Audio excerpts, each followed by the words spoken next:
আজকে বেশ অনেকটা সকাল সকাল স্নান টান করে এখানে খুব সুন্দরভাবে শাড়ি পরে রেডি হয়েছি। আজকে শাড়ি পরতে খুব ইচ্ছা করছিল। তারপর গাছের সমস্ত ফুলগুলো তুলে দিয়েছিলাম, মা পুজো করবে।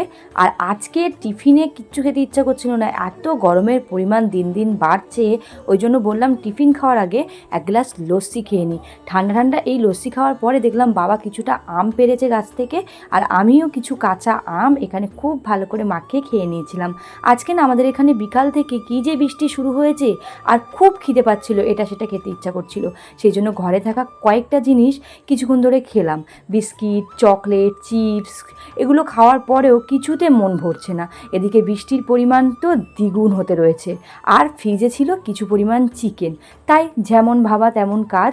এখানে এখন বসিয়ে দিয়েছি চিকেন পকোড়া। আর আজকে আমার সঙ্গে সঙ্গ দিয়েছিল আমার ভাই, যেহেতু ও ছিল বাড়িতে বৃষ্টির মধ্যে, সেই জন্য আমাদের দুজনের খুবই পছন্দ চিকেন পকোড়া বানিয়ে ফেললাম সবার জন্য। আর তার সঙ্গে স্যালাড, সস এগুলো তো আছেই। আর হ্যাঁ, চিকেন পকোড়া হবে, কফি হবে না তা হতে পারে? সেগুলো দিয়েই আজকে সন্ধ্যাবেলার টিফিনটা বেশ জমিয়ে খেয়েছিলাম। আর তার মধ্যে চলে গেছিলো কারেন্ট। তো চলো, বৃষ্টির মধ্যে আমরা এখন এনজয় করি। আর ভিডিওটা কেমন লাগলো জানিও। আজকের মতো